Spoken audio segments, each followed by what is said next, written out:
Bientôt arrive le 2 avril. Le 2 avril, c'est une journée importante par rapport à l'autisme, puisque c'est la journée mondiale de sensibilisation à l'autisme.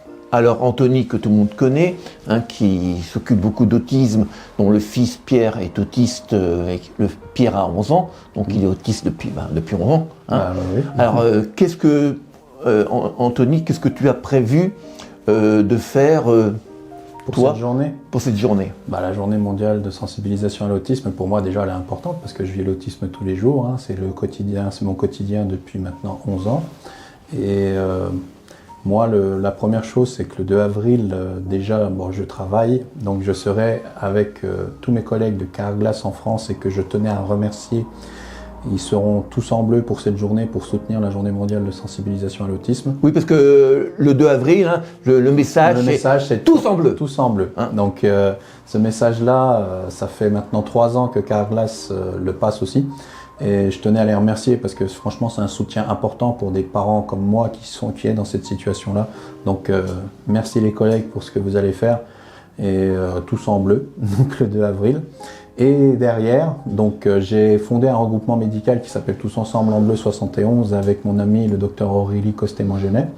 Et juste derrière, à partir de 17h, à la salle des fêtes de Mervan, nous organisons notre deuxième journée de sensibilisation à l'autisme, ouvert tout public. Et je tiendrai une conférence, moi, à partir de 19h30, parce que vu que je travaille le temps que j'aille jusqu'à Mervan, donc à 19h30, je tiendrai une conférence sur la prise en charge des personnes atteintes de troubles du spectre autistique au niveau des douleurs somatiques. Et je parlerai aussi de l'actualité au niveau du monde de l'autisme en tant qu'élu à la CNCPH, donc le Conseil national consultatif des personnes handicapées. C'est un conseil national, on dit bien. C'est pas un conseil local, ni départemental, ni chaladé, c'est national. Donc tu réfléchis au niveau national. Alors toi, dans ce conseil, tu as une thématique particulière? J'en ai deux. Je fais partie du comité au niveau de la scolarité, donc l'intégration des enfants, ados, adultes atteints de handicap, tout type de handicap. On parle justement de la mise en place par exemple de passerelles pour pouvoir aller en cours ou autre. On parle de tout ça. Et je fais aussi partie de la commission médicale. Donc la commission médicale, c'est tout ce qui est prise en charge médicale, tout ça. Et ça, c'est un sujet que j'aborde moins parce que je suis pas médecin. Donc c'est plus les médecins que quand je vois en réunion qui parlent. Et moi, j'écoute, j'apprends des nouvelles. Bon, en ce moment, elles sont pas très bonnes par rapport à tout ce qui se passe actuellement dans le monde actuel, coupe budgétaire, tout ça. Mais ça, j'en parle pas parce que c'est pas mon devoir, je suis pas politicien, donc voilà. Mais je vous représente, parce qu'il faut dire clairement, c'est vous que je représente à ce Conseil national consultatif.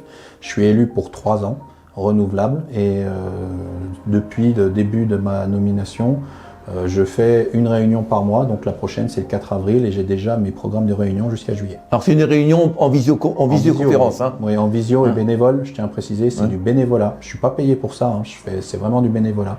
Et les réunions, je les fais en visio. On peut aller si on veut en présentiel, mais bon, c'est à vos frais, donc. Et c'est à Paris. C'est à Paris, donc voilà. Je pense qu'un jour peut-être j'irai parce qu'on sera sûrement invité pour aller rencontrer se rencontrer tous, parce que je crois que ça s'est fait une année et on verra à ce moment-là, mais pour l'instant je fais que des réunions en visio et ça se passe bien. Elle dure quand même 3 heures parce qu'on échange beaucoup et on parle de tous les sujets, donc moi c'est la scolarité et le médical, mais cette commission parle de tous les sujets. Alors ce conseil, cette commission, c'est un conseil, une commission, c'est ça? Oui, ce Conseil national consultatif personnes handicapées, c'est une commission qui a été mise en place par le gouvernement. Donc en fait, c'était pour répondre aussi à la demande du handicap, savoir ce qu'il devait faire et tout ça. Donc moi, ça a été une surprise pour moi d'être nommé déjà. Ça a été en fait la nomination est due aussi à la reconnaissance du travail que j'ai fait dans le département. Oui, dans le cadre de l'association Le Monde Bleu, Le Monde Bleu, tout ça. Et là aujourd'hui, voilà, je continue et puis. J'ai trouvé une suppléante en plus, donc ça me permet aussi de pouvoir des fois respirer un peu, parce que faire tout le temps des réunions au bout d'un moment, voilà, mais j'ai trouvé une suppléante, je pense, qui a les reins solides, qui est présidente de son association, et voilà, donc j'en suis très heureux. Alors, dans ce conseil, il y a bien sûr des parents, des associations, je pense des médecins, Oui. des neurologues. C'est quoi la composition de cette... Il y a des présidents d'associations, il y a des parents, il y a même des personnes handicapées, atteintes de handicap, qui font partie de cette commission. Et il y a aussi des membres du gouvernement. Donc on a souvent, des fois, en réunion, ça arrive très fréquemment, des chefs de cabinet, des directeurs de cabinet, des ministres, pas encore. J'ai eu la chance de pouvoir échanger avec la secrétaire d'État en charge du handicap, donc Madame Katabi, et qu'on a parlé un peu inclusion, tout ça, de tout ce qui se passe actuellement. Et j'ai eu aussi, ce qui m'a surpris, c'est qu'elle est au courant du regroupement médical que j'ai fait ici, et elle m'a dit que c'était quelque chose qu'il fallait développer. Je fais, c'est très bien, mais c'est pas une chose qui est facile à faire. Et puis voilà, et puis le regroupement médical que j'ai fondé, il est parrainé par mon grand frère de cœur, le docteur J.A. Saravan. Donc, oui, on en a déjà parlé beaucoup. C'est quelqu'un d'important pour toi, mais aussi pour l'autisme. Ouais, pour l'autisme, mais dans mon parcours, c'est une rencontre que j'ai faite qui a été extraordinaire, et aujourd'hui, il me soutient dans tout ce que je fais, et puis je fais des conférences avec lui. Donc c'est ça qui est bien aussi. Et si tout va bien, normalement, fin d'année, le docteur Saravan sera avec moi ici. Et l'année prochaine aussi, donc c'est prévu qu'il revienne. Donc fin d'année, ça serait pour faire une sensibilisation en sa présence. Parce que moi, présenter son travail, j'aime bien, mais je ne suis pas médecin. Donc il y a des termes que je ne peux pas employer. Puis c'est bien que lui le fasse, parce que bon, voilà, c'est son travail. C'est son travail. Alors, bon, tu as un petit vécu par rapport à cette commission. Oui. Hein. Ouais, petit, vraiment un petit, parce que ça fait quelques pas longtemps, mois. Hein. Ouais. Alors, de ton petit vécu, est-ce que ça sert à quelque chose, ou c'est encore un truc qui sert à faire parler les gens, mais ça n'aboutit à rien? Toi, c'est quoi ton... Non, c'est quelque chose qui permet d'avancer sur certaines problématiques que beaucoup de personnes rencontrent. Là, par exemple, dans les universités, il y a certaines universités qui n'ont pas de moyens d'accès, par exemple, pour entrer dans une salle d'amphithéâtre. Là, récemment, si vous regardez sur le site du Conseil national consultatif, vous avez tous les rapports des réunions qu'on fait. Et récemment, il y a eu 2 universités qui ont mis en place des moyens d'accès et des places spécifiques aux personnes atteintes de handicap mobilité réduite, donc en fauteuil, pour aller en amphi et avoir leur place attitrée. Donc il y a le marquage au sol, tout ça. Ça a été fait, et ça a même été mis en avant. Et ça, par exemple, c'est ça, en fait, c'est tout ça que... Vous donnez des idées, en fait, pour améliorer le quotidien des handicapés. Donc, handicapés, c'est pas que les autistes, ouais, c'est les handicapés, hein, on est bien d'accord. Hein. C'est pas une commission autiste, c'est une commission beaucoup plus large. Et puis moi, je parle de scolarité parce que je suis dans la scolarité. Je peux pas parler des autres sujets parce que je fais pas partie de ces commissions-là, mais c'est tout un paquet de commissions qui parlent de tel, sont tous spécifiques. Et moi, je fais partie de la commission-là et du médical. Et voilà, ça permet justement de pouvoir essayer d'avancer sur des sujets qui sont importants. Donc voilà. Alors, la secrétaire d'État t'a félicité pour le regroupement médical en Bresse. Alors, on en a déjà parlé, mais on va rappeler brièvement, qu'est-ce que c'est que ce regroupement médical en Bresse? Le regroupement médical qu'on a fondé, c'était une idée déjà que j'avais depuis longtemps. Et avec le docteur Aurélie Costet-Maugenet, qui était l'ancienne marraine de mon association, c'était pareil. Elle voyait les difficultés que les familles rencontraient de pouvoir avoir des rendez-vous avec des professionnels qui sont formés au TSA, et donc TSA, trouble du spectre autistique. Alors, elle voyait les difficultés, les familles connaissent pas beaucoup de professionnels. Nous, on a eu cette idée avec Aurélie de monter ce regroupement, et aujourd'hui, ce regroupement regroupe plus d'une vingtaine de professionnels de santé. Il y a un site internet qu'on a créé qui s'appelle Tous Ensemble en Bleu 71. Vous tapez ça sur la barre Google, vous pouvez voir la nomination du regroupement, les personnes qui en font partie, vous pouvez poser vos questions, vous avez aussi les numéros des professionnels qui sont dans ce regroupement, et vous pouvez prendre rendez-vous avec eux. C'est tous des personnes qui sont formées ou sensibilisées au TSA. Et TSA, tu rappelles? Le trouble du spectre autistique. Et ce regroupement, en fait, a déjà permis d'aider pas mal de familles. Parce que, par exemple, le docteur Aurélie Costet-Maugenet a de plus en plus de patients dans son cabinet. Donc, elle est médecin généraliste. Elle a de plus en plus de consultations avec des patients atteints de troubles du spectre autistique.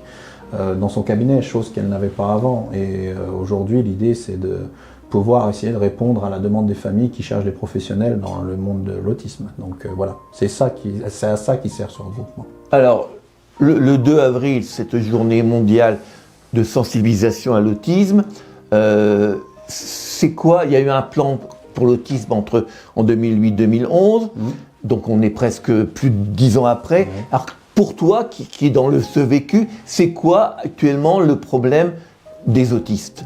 La prise en charge. La prise en charge. Ça veut dire trouver un établissement pour qu'ils aillent à l'école, c'est ça? Déjà l'école, l'inclusion à l'école, c'est encore compliqué, c'est même très compliqué. On a pu voir dimanche dernier sur M6, sur l'interdite, le reportage qui avait été fait, le handicap, le dossier noir du gouvernement. Et on peut voir justement une maman qui a un enfant autiste sévère, qui a dû arrêter de travailler, qui est séparée, qui est en train de se battre pour que son fils puisse intégrer l'école. Elle n'a aucune solution. Elle était même partie à s'enchaîner sur la porte de l'ARS pour avoir une solution. Aujourd'hui, à l'heure actuelle, je ne sais pas où ça en est de son côté. Et par exemple, une autre famille qui a aussi un enfant autiste qui n'avait pas de solution, qui s'est retrouvée à emmener son enfant en Belgique pour avoir une prise en charge. Les difficultés, elles sont là. Et malheureusement, ces difficultés, on continue à les rencontrer quotidiennement. Plus ou moins qu'avant?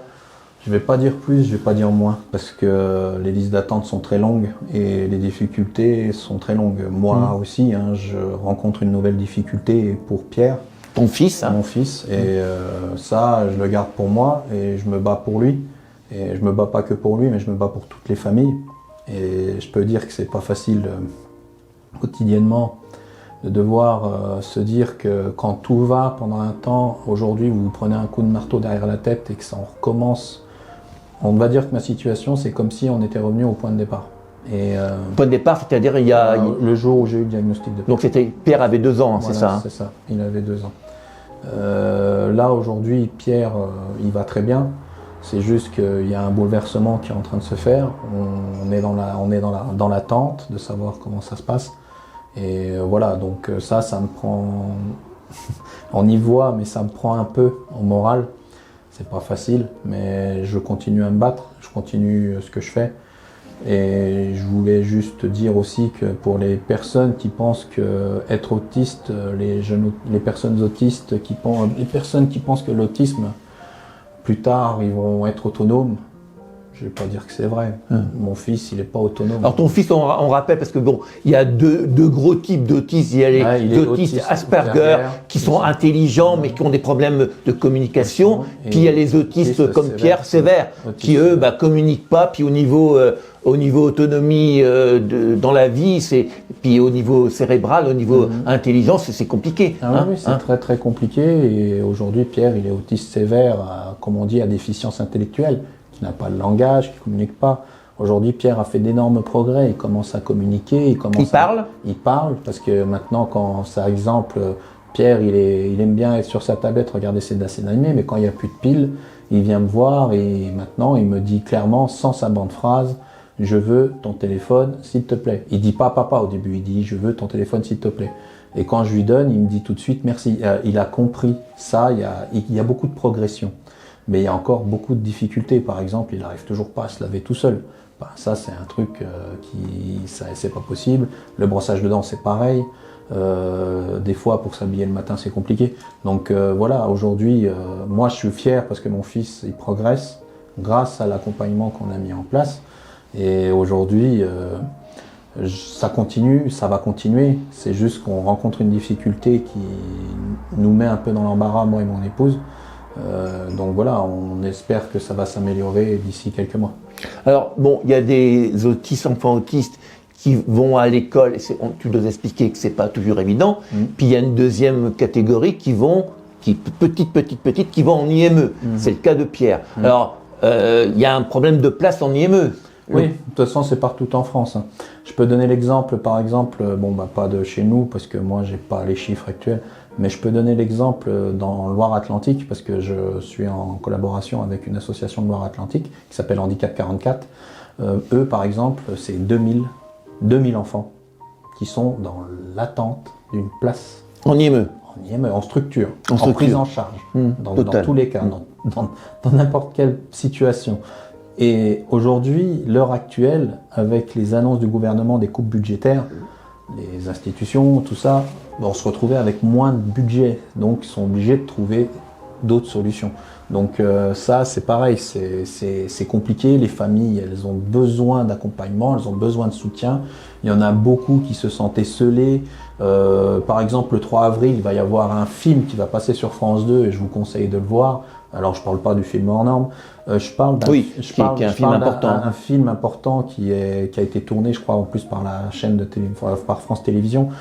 L'histoire d'une maman qui a mis fin au jour de sa fille qui était autiste sévère et qui passe au tribunal. Et il y a Samuel Le Bihan dedans, donc lui qui est concerné par l'autisme aussi, parce que sa fille est autiste elle-même. Et je pense qu'il faut le voir. Il faut montrer, justement, et c'est ça que je voudrais dire, il faut montrer l'inquiétude, le fait que les familles se retrouvent sans solution. L'inquiétude et l'épuisement aussi. Et l'épuisement aussi, oui, parce que c'est beaucoup épuisant. Et en arriver à une extrémité, comme dans le film qui va passer le 3 avril, c'est l'extrême, c'est-à-dire franchement que la personne n'a pas été aidée, qu'elle n'avait plus d'autre solution.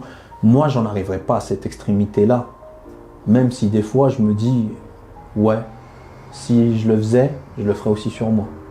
C'est-à-dire que tu mourrais avec ton fils. Je pourrais pas. On peut pas tuer la chair de sa chair, c'est pas possible. Mais si on se retrouve vraiment à bout, qu'on n'a pas d'aide, qu'on n'a pas de solution, c'est déjà arrivé en France des familles aient mis fin à leur jour de leurs enfants et d'elles-mêmes parce qu'elles étaient à bout, qu'elles n'avaient pas d'aide, qu'elles n'avaient pas de solution, qu'elles n'avaient pas de soutien. Ça me fait peur, ça me fait mal de dire ça, mais c'est déjà arrivé. C'est déjà arrivé en France, c'est déjà arrivé. On n'en a pas beaucoup parlé, mais c'est déjà arrivé.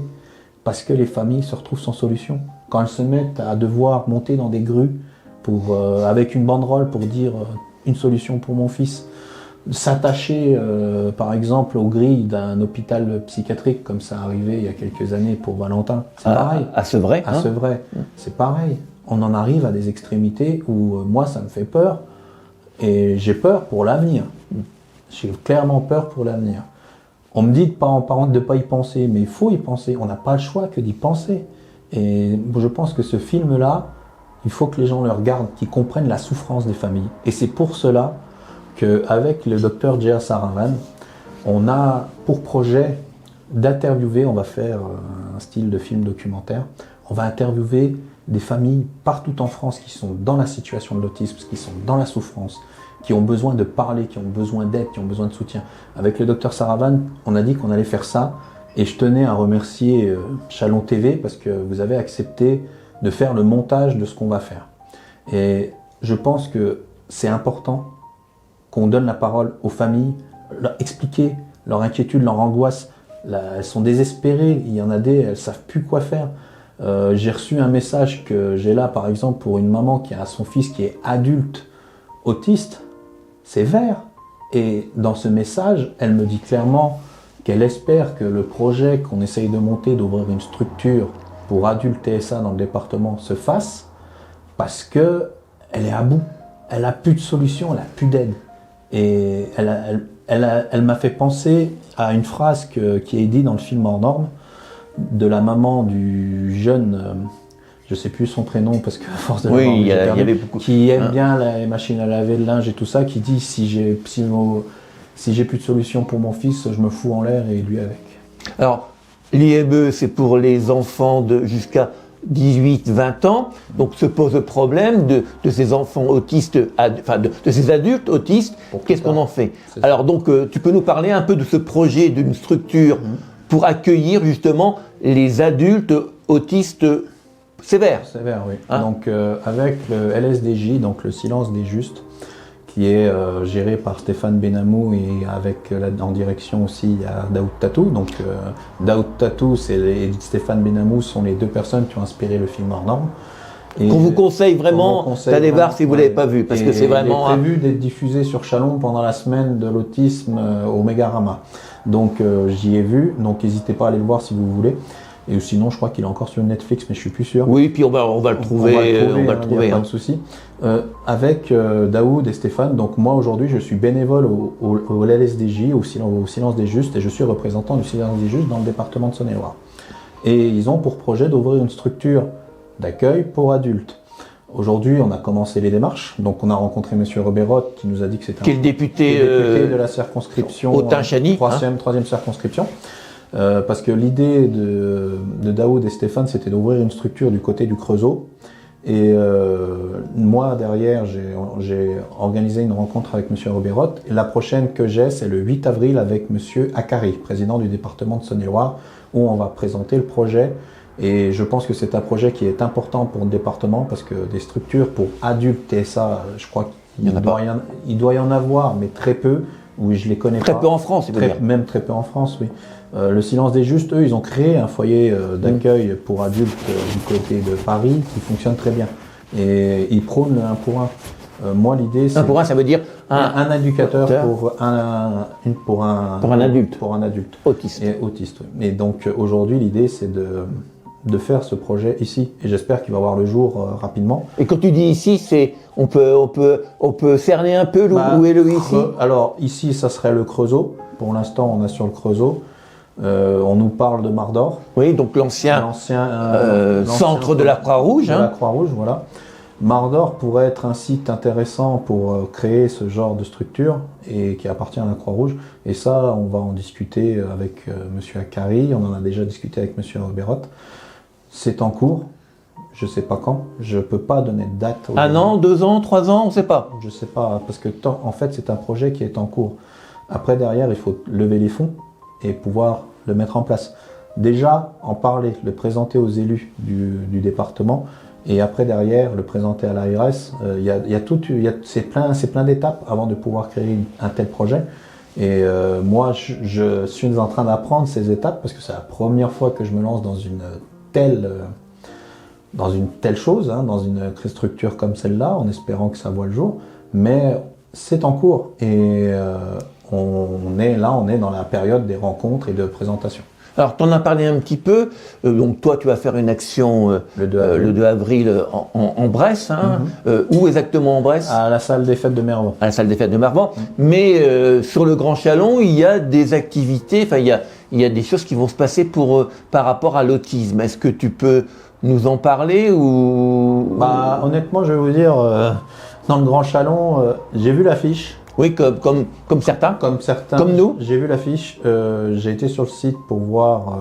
Donc, c'est le conseil local de la santé mentale du Grand Chalonnais qui le fait. C'est sur une semaine, je crois. C'est sur une semaine complète. Et moi, j'ai pas été convié pour ça. C'est quand même un peu bizarre que toi, qui t'es impliqué dans l'autisme depuis si longtemps, qui est membre de la commission nationale, etc., qui fait plein de choses, on te demande même pas d'être un partenaire ou ton avis.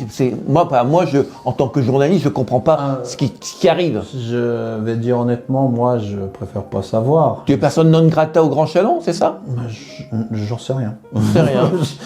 Non, je ne pense pas parce qu'avec Monsieur Martin, je m'entends. Le président du Grand Chalon. Le président du Grand Chalon qui m'avait fait féliciter lors de ma nomination au CNCPH, ça va très bien.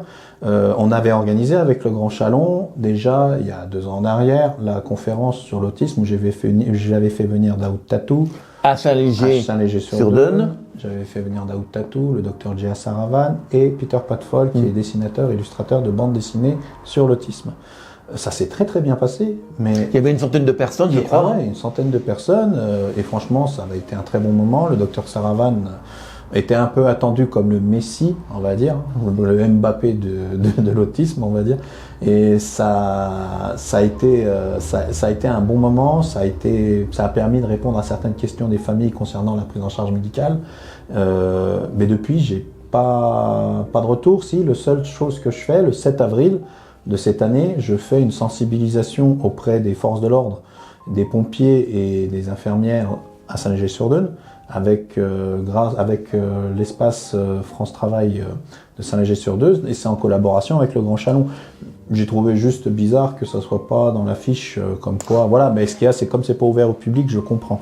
Mais c'est comme là, moi, apporter mon témoignage sur l'autisme lors des événements qui sont organisés, ça m'aurait pas dérangé, bien au contraire. Oui, tu l'as fait plusieurs fois. C'est comme, voilà, et fois. c'est comme le film hors norme qui va être diffusé par le Grand Chalon au Mégarama lors de la semaine de l'autisme.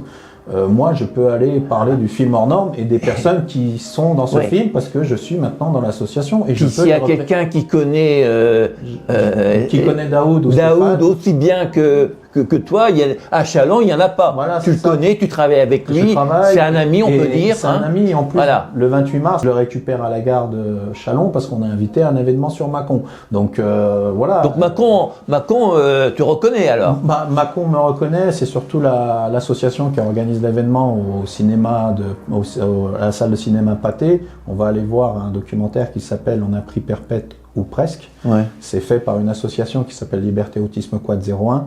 Et on va aller là-bas. Moi, à la fin, je vais échanger avec le public qui sera présent, parler des actualités au niveau CNCPH et du reste dans le monde de l'autisme, parce qu'on est tous. Ce qui est bien, c'est que on est tous dans la même situation au niveau des associations. Et là, aujourd'hui, lors d'une réunion avec le COS, le COS, c'est le Conseil d'orientation stratégique auprès de l'Agence régionale de santé Bourgogne-Franche-Comté, auprès du Centre ressources autisme Bourgogne-Franche-Comté, auprès du ministère de la Santé, dont je fais partie aussi, parce que je suis élu là-bas. J'ai fait une réunion ce matin au COS, et lors de cette réunion, il y a une dame qui fait partie du COS qui m'a dit mais qu'est-ce qu'il faut faire pour se faire entendre. Moi j'ai dit je sais pas, mais je pense qu'au bout d'un moment, à force, il faudrait que toutes les familles, toutes les associations, qu'elles soient d'accord ou pas d'accord avec avec ce qui se passe, parce qu'il y a des associations qui vont toujours se mettre sur la gueule par rapport à d'autres. Le monde associatif est un peu cruel. Il est très très cruel. C'est un monde, comme m'a dit Daoud, il faudrait un gilet pare-balles pour se protéger, parce que lui aussi, il avait été attaqué à une époque avec son association. Il faudrait limite qu'on se donne tous rendez-vous directement à l'Élysée et manifester devant l'Élysée. Je pense que 12 millions de personnes, il y a 12 millions de personnes handicapées en France, tout handicap, enfants, ados, adultes, 12 millions devant l'Élysée. Je pense que là, ça pourrait peut-être faire bouger quelque chose, comme les agriculteurs qui ont fait les manifestations, qui ont fait un peu bouger les choses pour eux. Et je crois que c'est pas encore suffisant parce que il y a besoin de plus. Mais je pense que si on faisait ça, on se ferait entendre. Alors 12 millions de gilets bleus. C'est ça. En France et à l'Élysée pour dire à l'État, mais aussi à tout le monde, parce que bon, ça suffit, le handicap doit être pris en compte, même si des progrès ont été faits, on va pas le nier, mais il y a tellement à faire, on part de tellement loin que c'est toujours insuffisant. Et moi, si je pouvais dire quelque chose, c'est déjà aussi, il faut reconnaître le travail des personnes qui travaillent, que ce soit dans les instituts, les AESH qui touchent un salaire de misère, les instituts... Les AESH, on rappelle aide accompagnante enfante en situation de handicap. Voilà. C'est ceux qui aident les enfants handicapés à l'école. Donc elle touche un salaire limite de misère. Tout ce qui est les éducatrices spécialisées qui sont dans les IME ou autres, pareil, je sais pas, c'est malheureux à dire, mais il y a eu le Ségur de la santé, je crois qu'ils n'ont même pas été reconnus dans ce Ségur-là, donc ils ont dû se battre, je crois, pour se faire reconnaître dans ce Ségur-là, mais quand on voit le progrès que les enfants ils font dans les instituts, que ce soit à l'école et tout ça, je pense qu'il faut aussi revaloriser le travail de ces personnes-là, parce qu'on a besoin de ces personnes-là. Il faut dire que le handicap apporte de l'emploi. Je ne vais pas dire le contraire, c'est vrai. Le handicap apporte de l'emploi. Par exemple, on a besoin d'AESH pour les enfants en accompagnement à l'école. Les instituts cherchent des éducatrices spécialisées, c'est devenu limite maintenant une denrée rare, les éducatrices spécialisées. Donc voilà, il faudrait reconnaître aussi ces personnes-là dans le monde du travail au niveau de la santé, parce que pour moi, elles ne sont pas assez reconnues. Que ça soit ça, aider les institutions qui ont besoin de financement aussi. Il y a tout ça. En fait, limite, moi, si j'avais la chance de pouvoir rencontrer notre président de la République, peut-être un jour, on ne sait jamais, je lui dirais clairement, il faut tout mettre à plat et il faut voir les investissements, parce qu'il ne faut pas oublier que la France a encore été condamnée pour la non prise en charge des personnes atteintes de handicap au niveau de l'Europe, quoi. Donc moi, je sais pas, au bout d'un moment, il faut peut-être se réveiller. Je sais pas, on a les yeux bien ouverts, il faut pas les garder fermés. Les familles qui sont en souffrance, il faut les aider. Moi c'est pareil, je suis dans la souffrance aujourd'hui avec mon fils, mais je me bats, moi, j'essaye de faire valoir mes droits. Je sais que ce que je fais aujourd'hui encore, ça va peut-être me retomber dessus, ça va peut-être me faire taper sur les doigts, mais d'un autre côté, il faut que les familles, elles aient la parole. C'est pour ça que quand le docteur Saravan m'a dit, il faut qu'on fasse un film documentaire de témoignage pour donner la parole à toutes ces familles qui sont dans la souffrance et pour montrer voilà ce qui se passe. Je pense que ça va peut-être être révélateur et ce projet-là, moi je l'adhère et on va le faire. Alors, voilà. Pour finir, donc on rappelle le 2 avril, journée mondiale de sensibilisation à l'autisme, tous en bleu. Amervan, tu vas intervenir dans le cadre de ce regroupement médical. Sur le Grand Chalon, il y a des activités, on va vous mettre l'affiche, vous pourrez aller voir. Le problème reste l'accueil et la prise en charge de ces enfants autistes. Puis on peut dire peut-être que dès 2 avril, on n'a pas fini d'en avoir parce que c'est tellement difficile qu'il y a tellement de problèmes qu'il faudra encore beaucoup de avril pour que les parents, les citoyens se mobilisent, pour que les États, la France et ailleurs, fassent le nécessaire pour que les autistes et toutes les personnes handicapées trouvent leur juste place dans notre société, dans notre République. Écoute Anthony, on te souhaite un bon 2 avril. Merci. Et n'oubliez pas aussi le film sur France 2 ou France 3 et le film hors norme qui sera diffusé pendant la semaine de l'autisme qu'organise le Grand Chalon. Pendant toute la semaine. Pendant toute la semaine. Et je sais plus la date où il diffusait le film au Mégarama, mais donc deux films sur la France 2 le 3 avril, 3 avril, et pendant la semaine de l'autisme. Donc la semaine de l'autisme, c'est du mardi 2 avril au mardi prochain. Au mardi, et donc au cinéma hors norme, allez voir ce film. Il n'y aura pas d'intervenant, je pense pas. Je ne sais pas. On ne sait pas parce qu'on n'a pas été averti. Voilà, on ne sait pas. On ne sait pas. J'ai vu que c'était diffusé, mais je ne sais pas s'il y aura un échange avec le public.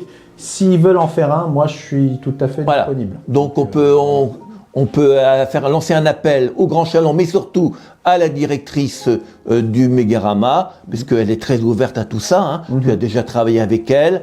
Donc pour que hors norme, toi tu peux en parler parce que tu connais les personnes qui sont dans ce film et qui sont les sujets de ce merveilleux film sur l'autisme sévère. Voilà. Écoute, merci à toi, Anthony. Tous en bleu le 2 avril. Voilà, tous en bleu le 2 avril. Merci à vous.